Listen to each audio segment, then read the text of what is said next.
Welcome back to Drafting the Past and to the final episode of 2025. This is a podcast about the craft of writing history, and I'm your host, Kate Carpenter. But this episode is all about you. I asked listeners to call in and share the best history books they read this year, and they delivered.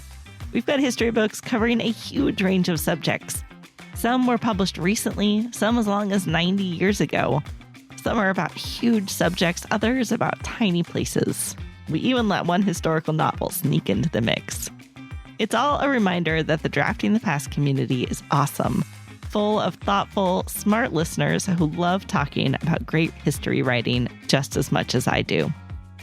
In this episode, you'll hear from some of those listeners, and if you're anything like me, you'll add a bunch of new books to your reading list. Let's get to it, starting with a call from a listener named Jay. The book of history that made the biggest effect or impact on me this year was Wright Thompson's The Barn, an account of Emmett Till's murder in 1955, Mississippi.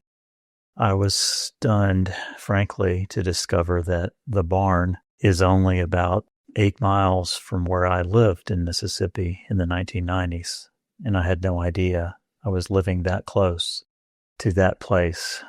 But I know the town, I know the people, I know that area, and every word of The Barn sticks with me still. It's an incredibly powerful book and one that I'm going to reread, although it's not one I look forward to rereading. Hi, Kate. This is Jenny Shaw. My favorite read is one that I'm sure a lot of people have been writing to you about. It is Sarah Johnson's Encyclopédie Noire, The Making of Moreau de Saint-Mauray's Intellectual World. This book is so creative. It is audacious. It is intellectually challenging. It is also beautifully written. And it is a work that challenges our conventions about how to approach archives and sources and the so-called great men of history. One of the most fabulous things about this book is the way that Johnson approaches her subject. She writes a collective biography about the people around Moreau, the enslaved women, men, and children, and the free people of color whose labor provided him the opportunity to have the kind of life of the mind he craved, and whose knowledge, among that of many others, he colonized. To shade in their lives, Johnson plays with content and form. The literal fonts and typeface of the book change. She collaborates with artist Lou Sandoval to create new ways of seeing the people around Moreau, as well as the man himself. And she also invites us to consider the daily violence experienced by enslaved people by reformulating how we encounter the brands that they would have had on their bodies or the sounds they would have heard coming from their enslaver's mouth. We leave the book with a new knowledge and a new appreciation for the people around Moreau. He is so decentered in this book. The people that he worked so hard to erase are instead center stage. Johnson's book would be important for the ways that it asks us to rethink the history of Saint-Domingue, for the questions it poses about what constitutes intellectual history or indeed an intellectual project, for what it reveals about the deeply embedded relationship between slavery and Enlightenment era thinking. But that's not the reason that I love this book so much, although I do love it for those reasons too. I love it because Johnson forces us to reckon with how we understand the practice of history. Every chapter, every illustration, every methodological turn is a revelation. I've read this book, I think, at least 3 times this year, and every time I walk away with something different. She challenges me to think differently about how to do history. I think you'd have to go a really long way to find a book as thought-provoking and generative and inspiring as this one. So if you have not, go and read it immediately. I promise you, you will not regret it. Hi, this is Stephen Lubar, a fan of Drafting the Past. I've started to work on a book of local history, and so I've been reading lots of local history. My favorite book of the year, favorite history book of the year, is Célestine, Voices from a French Village, written by Gillian Tyndall and published in 1995. Tyndall was a novelist and a writer of popular histories of cities and towns. Died just a few months ago. Célestine is about the small town in France that she lived in her summer house. She found in that house 5 letters to Célestine, mostly proposals of marriage. Célestine had once lived in that house. Letters from the 1860s. From them and from archives, and especially from talking to elders in the village, she pieces together a story that's personal about Célestine, but it also just beautifully explores changes in the French countryside, how rural France became modern. It's beautifully written, and while I'm not a historian of France or that time in France, I found it just fascinating. Highly recommended. Hello, my name is Oksana Nestorenko. I teach music history, and my favorite history book this year was Bangkok After Dark, Maurice Rocco, Transnational Nightlife and the Making of Cold War Intimacies by Benjamin Taussig. It's a biography of an American jazz pianist, Maurice Rocco, who spent the last 12 years of his life in Thailand, which coincided with the end of the Vietnam War. Taussig engages many disciplines and paints a fascinating story, but what I liked the most, that this book is almost like a guide to piecing together a story when pieces are scattered in obvious and unlikely places around the world. He is an ethnomusicologist who lives in New York, and he talks to veterans of the Vietnam War in bars in Queens, travels to state archives in Thailand, only to find out that white termites ate a lot of documentary evidence. There is a lot of email correspondence and public and private archives in the US, and interviews with musicians who played with Rocco, one of whom is over 100 years old. Hello, my name's Drew Seitz from Salt Lake City, Utah, and the best book I read this year was Palo Alto, A History of California, Capitalism in the World. Really fascinating blend of a whole bunch of pulling together of threads from across Western history and capitalism. Hilarious voice of the author, and just a really great book. My name is Tom Eblin. I'm a retired journalist in Lexington, Kentucky, who is now focused on writing history. The best history book I read this year was The Warmth of Other Suns by Isabel Wilkerson. It is a brilliant history of the Great Migration told through the intimate stories of 3 people who lived it in different eras. I mostly read history books, and this is one of the best written books I've ever read. Keep up the good work. I love your podcast. Thanks so much. Hello, my name is Joanna. I'm an historian, and I wanted to recommend 3 really excellent history books that I read this year. The first one I wanted to mention isn't really a history book. It is a memoir by Aaron Zimmerman called Unrooted: Botany, Motherhood, and the Fight to Save an Old Science. This is a book that revolves around Zimmerman's experience having gone into award-winning scholarship on botany in a Canadian university and discovering both the history of botany and how it has shaped the science in its modern era, and also the way that botany is being undervalued and under-researched in the 21st century. I think this is a really engaging book because it tells you a story about Zimmerman's life and her growing dissatisfaction with the hell that is academia, but also by explaining the history of how botany has been undervalued as being viewed in part as women's work. So I think it is an excellent book, and I would recommend it to somebody who has an interest in the history of science, but is a bit intimidated by the idea of reading a hardcore history of science.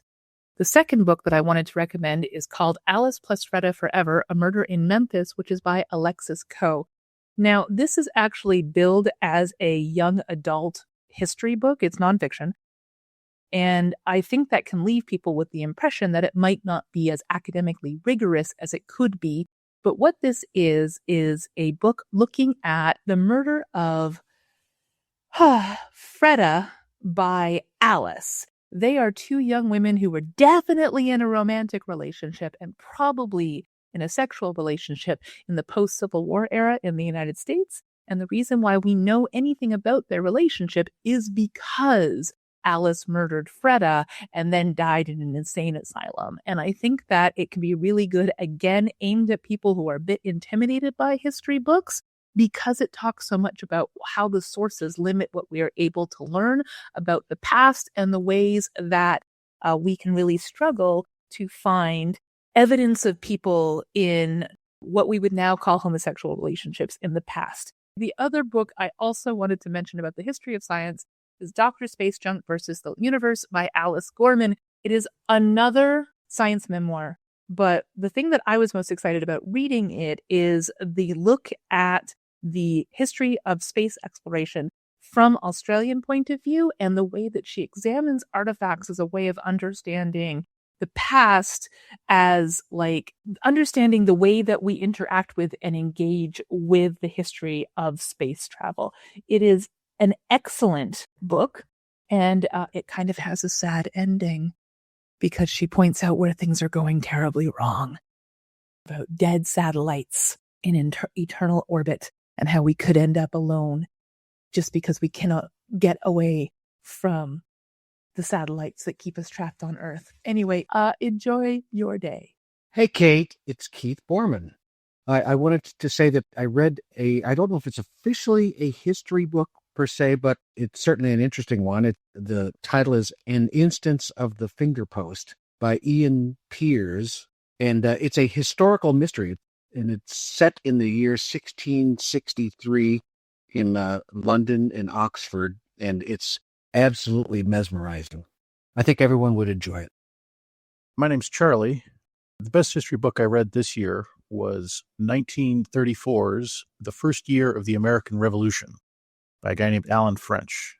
Wikipedia tells me he was born in 1870 and mostly wrote kids' books. Of his few nonfiction titles, most of them are about the American Revolution, but this one was his life's work, masterpiece. The citations are inline, so you can glance down anytime and see that he's read every letter, journal, primary source he can, plus all those multi-volume 18th century histories. And this is his definitive edition. He's boiled it down to this. It doesn't read as old or slow. The writing is sly. It's lively. Like it's a fun read, despite the fact that it's 90 years old and 715 pages. That was the best history book I read this year. Thanks. Hello, my name is Dr. Tyler Peterson.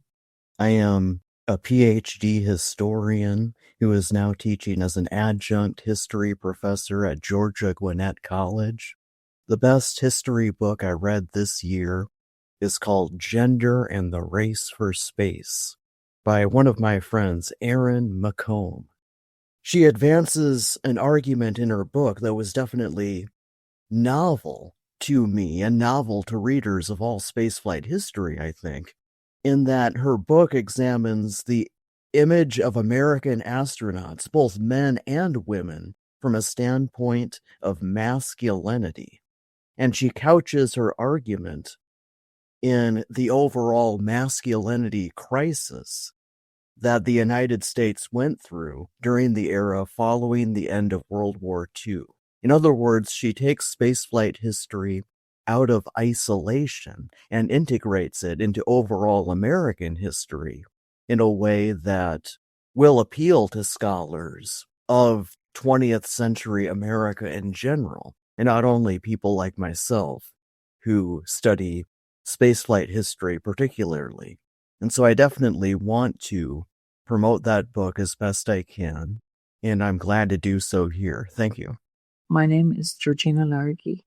I work at the History Department in Trinity College in Dublin, and the best history book I read this year is a short book called Finding Mary, The Untold Story of an Inishowen Murder in 1844 by Angela Byrne, and it's published by Four Courts Press. It's a really short book in a really excellent series of local history that's been running in Ireland for many, many years, but it's a really excellent piece of microhistory. Love your podcast and really enjoy listening to how other people write their history. Thank you. This is Marcia Ford from Poor Richard's Book Club. My favorite book this year was one of the Washington Prize finalists, Penman of the Founding, Biography of John Dickinson by Jane Calvert. I thought this book really expressed some of the politics, the nuances of the politics of the time that I hadn't read elsewhere. She gave added dimension to some of the influential personalities. I especially broadened my understanding of the tension between reconciliation and revolution. I thought it was interesting that Ken Burns' revolution did not include the Olive Branch petition. I thought that was crucial to understanding how the war started and how it evolved. Thank you. We also got calls from a few past guests on the show. Catherine McNure, episode 36, Zachary Schrag, way back in episode 4, and Tracy Slater from episode 70 let us know about some of the books that have been inspiring them lately. Hi, Kate. It's Zachary Schrag from George Mason University, and I want to put in a plug for Labor's End, How the Promise of Automation Degraded Work by Jason Resnikoff. This book was published in early 2022, several months before the release of ChatGPT, but it has helped me understand the current debates over artificial intelligence in the workplace. Resnikoff argues that what we call automation is not so much a specific technology as an excuse that employers use to lay off some workers while speeding up work and reducing pay for those who remain. His writing ranges from philosophical debates about the nature of freedom to vivid stories about the exhaustion imposed by new machine-oriented paces of work. It's not a pretty story, but it is one that we need to hear. Hi, this is Catherine McNair. I'm the author of Mischievous Creatures and Taming Manhattan.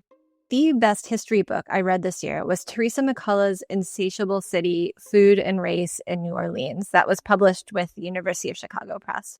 The writing alone is amazing and worth picking this book up for, but McCullough's range of sources and how she creatively mines them takes us to the next level. I assigned it in a class this year, and my students, a few of whom even admitted to having never read a full book before, they all adored it. Many told me that they were planning on gifting this book to friends and family, and if that's not an endorsement, I'm not sure what is. Also, this is McCullough's first book. She has hit the ground running. Hi, Kate. It's Tracy Slater. I've got 3 books I wanted to mention.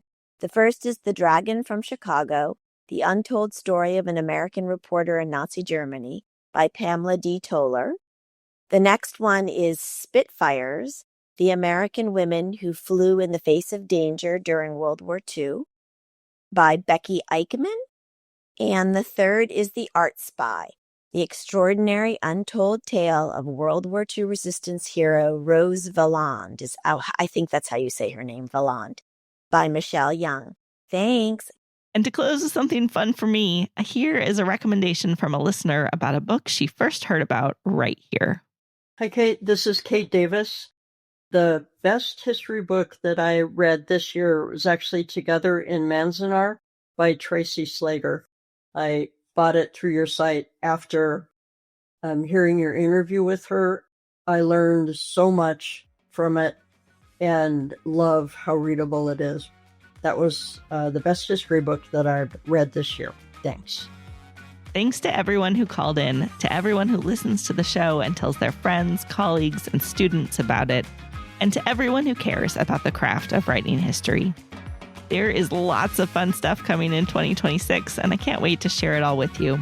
Be sure to subscribe to the show so you get the latest episodes, subscribe to the newsletter for even more fun, and subscribe to the idea that friends don't let friends write boring history.